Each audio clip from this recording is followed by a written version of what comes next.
আল্লাহ পাকের নিকটে কিছু কি অসম্ভব আছে? কিছু অসম্ভব আছে? উনার কাছে কিছু অসম্ভব নেই বাবা।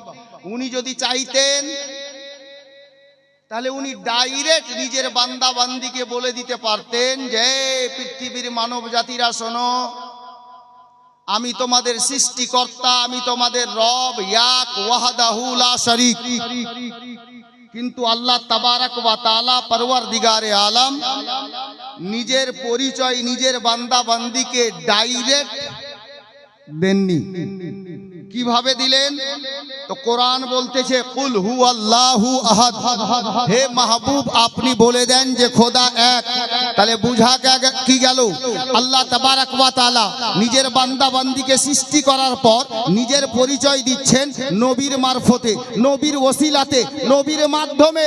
তাহলে বুঝা এটাই গেল যে আল্লাহ তাবারাক ওয়া তাআলার পরিচয় আল্লাহর বান্দা বান্দি পেয়েছে নবীর ওসিলাতে, নবীর মাধ্যমে। তো আল্লাহকে পেতে হলে ডাইরেক্ট আল্লাহ পাওয়া যাবে না, ওসিলা প্রয়োজন আছে, ওসিলা অপরিহার্য আছে। খোদাকে পেতে হলে ওসিলার প্রয়োজন আছে, খোদাকে পেতে হলে ওসিলার একেবারে আপনাকে অবশ্যই অনিবার্য ওসিলার নিকটে যেতে হবে, ওসিলা ধরতে হবে, ওসিলা মানতে হবে। গোলামে কলিমি ইনি তো আলে নবী আওলাদে আলী গাউসে আজমের আওলাদ, খাজা গরিব নওয়াজের আওলাদ। ইনাদের রুতবা কি আল্লাহ দান করেছেন জানেন? আল্লাহু আকবার কবীরা, যেটা আমরা জবানে বলে শেষ করতে পারবো না। ইনারা কেন আসছেন আমাদের মধ্যে নিজের ঘর বাড়ি ছেড়ে, ছেলে মেয়ে ছেড়ে? এটা আমার নবীর নাতি হযরতে হুসাইন ইবনে আলীর সুন্নত আদায় করছেন। জোরে বলুন, কি সুন্নত আদায় করছেন? নিজের নানা জানের গুনাহগার উম্মতির ভুল ত্রুটি যেন ঠিক হয়ে যায়, ঈমান যেন বেঁচে যায়, সুন্নাতে নবীতে যেন আমল করতে পারে।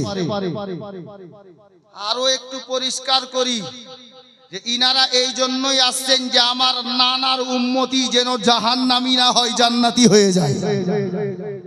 আব দেখুন ইনাদের ঘরানার রুতবা। নাম শুনেছেন গাউসে আজম বড় পীর আব্দুল কাদির জিলানী রাদিয়াল্লাহু তাআলা আন। উনার একজন পিসির নাম ফুফু আম্মার নাম হযরতে আয়েশা রাদিয়াল্লাহু তাআলা আনহা। বড় পীরের পিসির নাম হযরতে আয়েশা রাদিয়াল্লাহু তাআলা আনহা। জিলান শহরে কাহাত সালি পড়েছিল, পানির অভাব হয়েছিল, পানি পাওয়া যাচ্ছিল না। তো বেশ কিছু দিওয়ানা হযরতে গাউসে আজমের ফুফু জান হযরতে আয়েশার বাড়ির দরজায় গেলেন। কেন গেলেন? যে হযরতে আয়েশাও আওলাদে আলী আছেন, নবী বংশের ফুল আছেন। তো হযরতে আয়েশা রাদিয়াল্লাহু তাআলা আনহার বাড়ির দরজায় গিয়ে দাঁড়ালেন। উনারা দাঁড়িয়ে আওয়াজ লাগালেন, উনি পর্দায় এসে দাঁড়ালেন ভিতর থেকে। কি খবর বাবা? বলে আম্মা জান আয়েশা মানে গাউসে পাকের পিসিকে ফুফু আম্মাকে বলছেন, দেখুন না আমরা বড় মুসিবতে পড়ে গেছি, জিলান শহরের লোক, তো আপনার কাছে এসেছি। তো উনি বলছেন বাবা কি কারণটা বলবে? তো উনারা বললেন দেখুন আমাদের এই জিলান শহরে পানির অভাব হয়ে গেছে, পানি পাওয়া যাচ্ছে না। তো গাউসে আজমের ফুফু আম্মা বললেন বাবা আমি কি করতে পারি? তো উনারা বললেন আপনি তো আলী বংশের ফুল আছেন, মাওলা আলীর ঘরানা থেকে একটি পরস্ফুটিত ফুল আলে রাসূল রয়েছেন। তো আপনার কাছে বড় উম্মিদ নিয়ে এসেছি, আপনি আল্লাহর কাছে দোয়া করে দেন আল্লাহ তাবারাক ওয়া তাআলা পরওয়ারদিগার যেন আমাদের জিলান শহরে বৃষ্টি দান করেন, রহমতের পানি দান করেন। এই গোলামে কলিমি শুনো, আলে নবীর গোলামেরা শুনো। अब आले नबी हजरते गाउसे आजमेर फुफू अम्मा दया হয়ে গেল, হযরতে নবী পাকের নওয়াসি ছিলেন, দয়া হয়ে গেল, মায়া হয়ে গেল। তো দুয়ার জন্য হাত তুলছেন না, উনি বলছেন বাবা দাঁড়াও। ঘরের মধ্যে গেলেন, হাতে একটা ঝাড়ু নিলেন। কি নিলেন? কথা বলেন। ঝাড়ু নিলেন, ঝাড়ু আলে নবী এসছেন, খেয়াল রাখিয়েন, হাতে একটা ঝাড়ু নিলেন, ঝাড়ুটা নিয়ে ঘর থেকে বাইরে এলেন, বারান্দায় চলে এলেন, বারান্দা থেকে নিচে নামলেন, আল্লাহু আকবার কবীরা। কিতাব লেখক বলছেন হযরতে আয়েশা ঝাড়ু নিয়ে নিজের বাড়ির আঙিনা ঝাড়ু দিতে লাগলেন। আল্লাহ আল্লাহ, যা ঝাড় দিয়ে যা কিছু বেরোলো এক সাইড করে দিলেন। আর তারিখ লিখছে হযরতে আয়েশা রাদিয়াল্লাহু তাআলা বড় পীরের ফুফু আম্মা ঝাড়ু দেওয়ার পরে হাত তুলছেন না, জবান নড়াচ্ছেন, আর আল্লাহ তাবারক ওয়া তাআলাকে বলছেন, হে পরওয়ারদিগার, আয়েশা ঝাড়ু লাগালো, আপনি পানি দিয়ে পরিষ্কার করে দেন।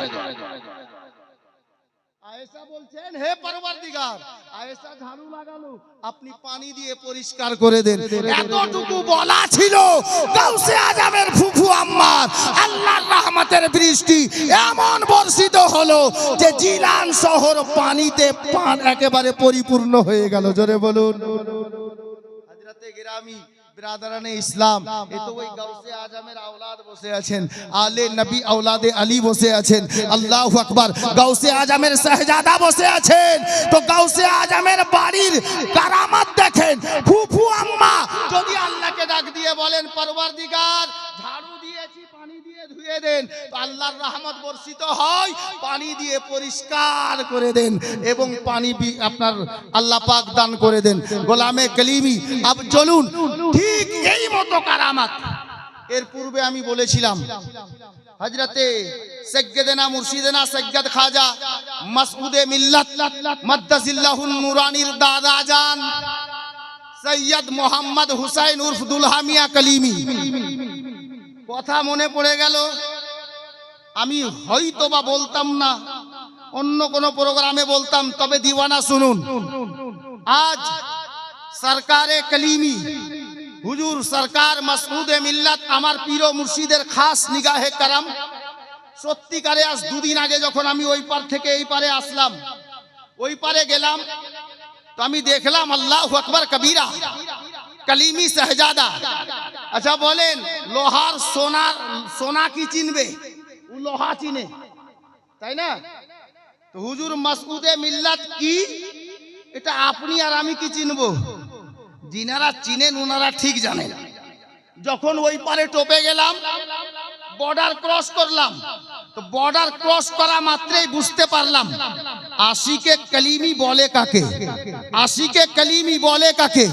আগে বাড়লাম, যখন হুজুর সৈয়দি সরকার আসরার মিয়া কলিমি আলাইহির রহমাত ওয়া রিদওয়ানের দরবারে গেলাম, তো আল্লাহু আকবার কবীরা এরকম 6 দল বসলেও মাহফিলে এতটা লোক হবে না যতটা দিওয়ানার ভিড় দেখলাম।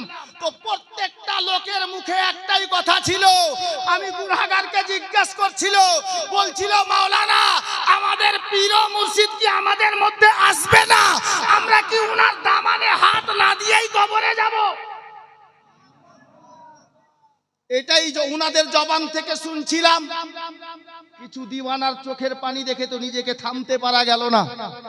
তো আমি চিন্তা করলাম যে হে পরওয়ারদিগার, আমরা না চাওয়াতে হুজুর পীর ও মুর্শিদকে আমাদের বাড়ি পর্যন্ত পৌঁছিয়ে দিয়েছেন, এটা আপনার দয়া। উনি কি আছেন বাংলার মাটিতে দেখলাম, প্রতিটা দিওয়ানার চোখে পানি, আর একটাই আপিল করছিলেন যে মাওলানা আপনি যাবেন তো হুজুরের খিদমতে আমাদের সালাম দেবেন, আর বলবেন যে হুজুর এক হপ্তার জন্য না, কমপক্ষে একটা দিনের জন্য এসে আমাদেরকে দামানের হাওয়াটা দিয়ে যাবে। এটা উনাদের জবান থেকে শুনলাম। আমি প্রথম হাজিরি হলো সাহিবে সাজ্জাদার নিগাহে কারামে।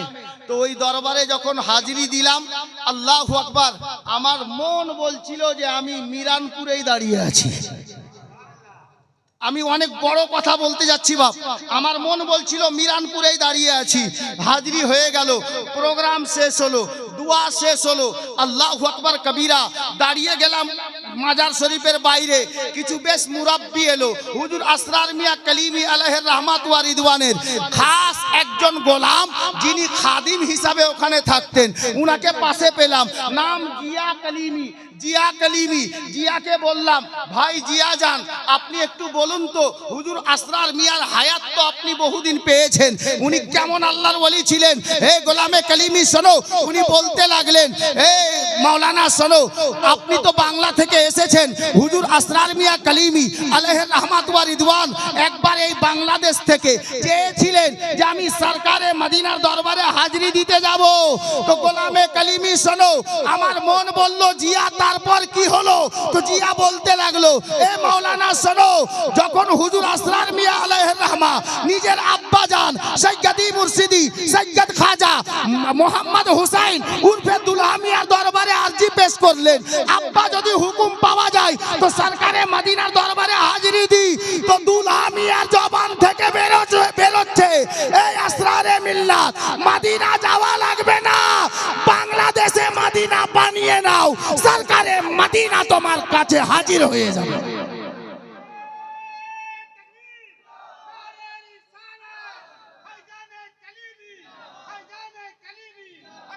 গোলামে কালিমি আরো দিল বেকরার হলো, দিল আরো বেকরার হলো। হুজুর আসরার মিয়াকে আমি নিজের দুই চোখে ডাইরেক্ট দেখিনি, আমি দেখিনি, অনেকে হয়তো দেখেছেন। তো আমার মন বলল, এ তো আব্বা হুজুরের ফরমান ছিল, উনি আর গেলেন না, দৃশ্য লাগলো ওই মতোই। अब उनाके जिज्ञेस करছি, भाई হুজুর আসরার মিয়া আলাইহির রহমাত ওয়া রিদওয়ান কত সালে পর্দা করেছিলেন?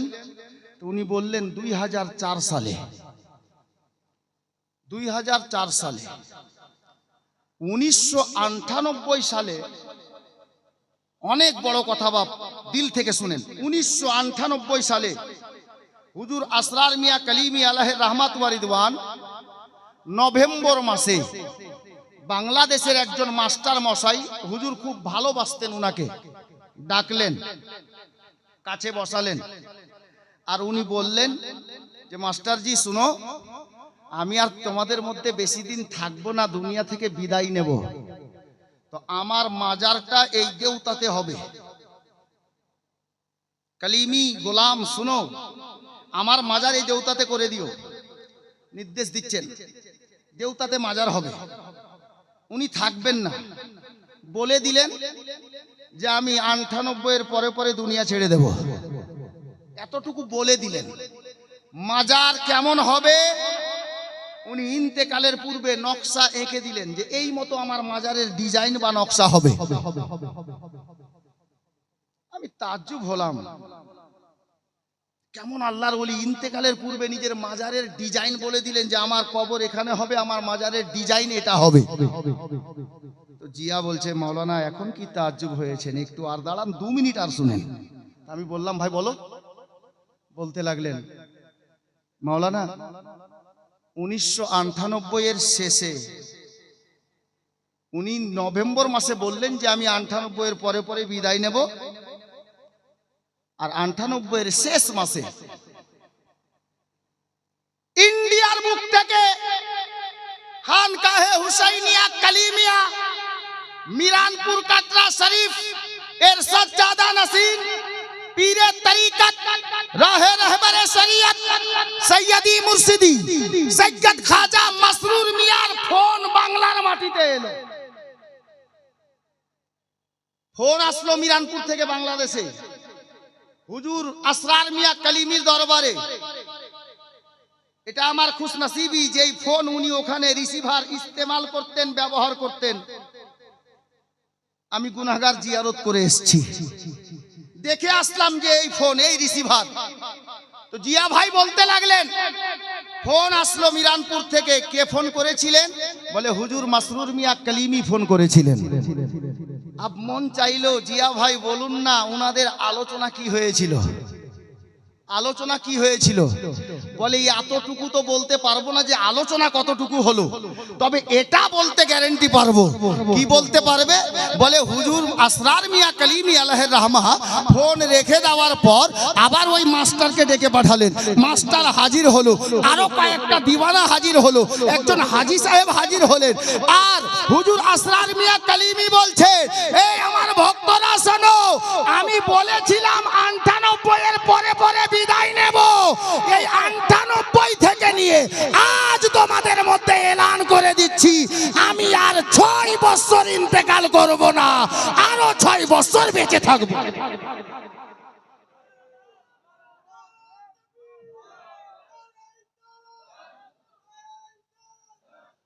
প্রশ্ন দাঁড়িয়ে গেল, এই জিয়া ভাই, হুজুর আসরার মিয়া 1998 এর পরে পরে দুনিয়া ছাড়ার কথা বলে গেছেন। মাজারের ডিজাইন নকশা, কোথায় কবর শরীফ হবে, মাজারে মুকাদ্দাস হবে, আর এখন হঠাৎ করে ডেট চেঞ্জ, বদলে গেল। ব্যাপার কি? তাহলে ফোনে কি হয়েছিল? দাদা ভাইয়ের কি আলাপ হয়েছিল? বলে পরক্ষণে হুজুর আসরারে মিল্লাতকে জিজ্ঞেস করেছিলাম, হুজুর ব্যাপার কি? আপনি তো 1998 এর পরে দুনিয়া ছাড়তে চেয়েছিলেন, তো আবার আপনি 6 বছর আরো বাঁচবেন, একটু কি জানতে পারি হয়েছেটা কি? উনি বলছেন, আমি খাদেম ছিলাম, যার কারণে হুজুর আমাকে পার্সোনাল ভাবে বললেন, বেটা জিয়া শোনো, বাবা জিয়া শোনো, মিরানপুর থেকে আমার ভাই হুজুর সৈয়দ মাসরুর মিয়ার ফোন এসেছিল, আর যেমনই ফোন এলো, দুয়া সালাম হয়ে যাওয়ার পর, মাসরুর মিয়া কালিমির গোলাম তারিক বলছি, হুজুর মাসরুর মিয়া কেমন অলি, আসরার মিয়া কেমন অলি, আল্লাহু আকবার। মাসরুর মিয়ার ফোন এলো, তো আমার ভাই আমাকে বলছেন, ওগো আমার দাদা যান, আমার শারীরিক অবস্থা ভালো নেই, আপনি যেই ডেটে ইন্তেকাল করতেন ওই তারিখটা আমাকে দেন, আর আমার তারিখটা আপনি নেন। মাসরুর মিয়া ফোনে বলছেন নিজের দাদা সৈয়দ আসরার মিয়া কালিমিকে, দাদা যান, আমি যেই সালে যেই তারিখে যেতাম ওই তারিখটা আপনি নেন, আর আপনার তারিখটা আমাকে দেন, আমি আগে যাই, আপনি পরে আসেন। আল্লাহু আকবার কবীরা। হযরতে মাসরুর মিয়া কালিমি নিজের দাদাকে বললেন, তো দাদা বলছেন, হে আমার ভাই মাসরুর মিয়া, যখন এরকম ব্যাপার, তো যাও, আমার ইন্তেকালের ডেট আমি পরিবর্তন করিয়ে নিলাম, আমার তারিখে তুমি যাও, তোমার তারিখে আমি যাব। তাহলে বুঝা গেল আসরার মিয়া কালিমির পাওয়ার কি, আর হুজুর মাসরুর মিয়ার পাওয়ার কি। সে আলে নবী আওলাদে আলী। হযরতে মাসরুর মিয়া কালিমি দাদার পর্দা করার তারিখ চেয়ে নিলেন, নিজের পর্দা করার তারিখ দাদাকে দিয়ে দিলেন। হুজুর সৈয়দি সরকার মাসরুর মিয়া কালিমি আসরার মিয়া কালিমির আপনার কি বলে ওয়াফাতের তারিখ, আল্লাহু আকবার কবীরা, উনি যেই তারিখে ওয়াফাত করতেন, যেই সালে ওয়াফাত করতেন, 1999 সালে, ওই 1999 সালে হযরতে মাসরুর মিয়া দুনিয়া থেকে বিদায় নিলেন। আর হুজুর সৈয়দ মাসরুর মিয়া যেই সালে ইন্তেকাল করতেন 2004 সালে হুজুর আসরার মিয়া পর্দা করেছেন। বিরাদরানে ইসলাম, আপ দেখুন দাদা ভাই, ইনাদের রুহানি তাকাত দেখেন, উনি বাংলার মাটিতে থেকে, ইনি ইন্ডিয়ার মাটিতে থেকে সাহিবে সাজ্জাদা হিসাবে জিনাকে চয়েস করে নির্ধারিত করে বাছাই করেছিলেন, উনি অন্য কেউ নন, আমাদের রাহবার হুজুর সৈয়দি সরকার মাসউদে মিল্লাত মাদ্দাসিল্লাহুন নূরানী, জিনার ছায়া আমাদের মাথার উপরে আছে। হে পরওয়ারদিগার, আমরা সবাই মিলে দোয়া করব, আল্লাহ গো, আমরা যতদিন বাঁচবো যেন সরকারে কালিমির ছায়া আমাদের মাথায় থাকে, কিয়ামতের ময়দানে যেন সরকারের পিছনে আমরা দাঁড়িয়ে যেতে পারি। জোরে বলুন মুআজ্জাজ। আচ্ছা বলুন, হুজুর সাহিবে সাজ্জাদা বসে আছেন। আর এই খাসকোল গ্রামটা হুজুরই আমাকে পাঠিয়েছিলেন প্রথম আজ থেকে প্রায় 8 বছর আগে। কিন্তু আমি গোলাম ইনার নিগাহে কারাম কদমের ধুলের বরকত যে প্রতি বছরই এই গুনাহগার এখানে থাকেন। গতবার না তার আগেবার হুজুর কোনো কারণে বাড়ি চলে গিয়েছিলেন, কোনো কারণে। তো হুজুর বলেছিলেন যে বাবা তোমরা যাও, আমি দোয়া করে দেব, জলসা ভালো হবে। তো আল্লাহু আকবার, গাওয়া আছে, সাক্ষী আছে, এই খাসকোলের সরজমিনের মানুষ, খাসকোল এলাকার জনগণ সবাই সাক্ষী আছে। ওই জালসাটা এত কামিয়াব হয়েছিল যেটা ধারণার বাহির ছিল। আল্লাহু আকবার কবীরা, ইনাদের জবান থেকে যেটা বেরিয়ে যায় আল্লাহ ওটাই করিয়ে দেন, ওটাই করে দেন। আলে নবীর জবানের তাসির হযরতে গেরামি। তো এই ভরা মাহফিলে যিনারা বসে আছেন, অনেক লোক আছেন। আজকে আমি আপনাদের কাছে বলবো যে আল্লাহ আল্লাহ, আমরা পীর পেয়েছি একেবারে খাঁটি। আহলে সুন্নাত ওয়াল জামাতের সমস্ত পীর যিনারা সহিহুল আকীদার রয়েছেন সবাই ভালো। তবে আমার পীর সবার চাইতে আমার কাছে বড়, সবার চাইতে আমার কাছে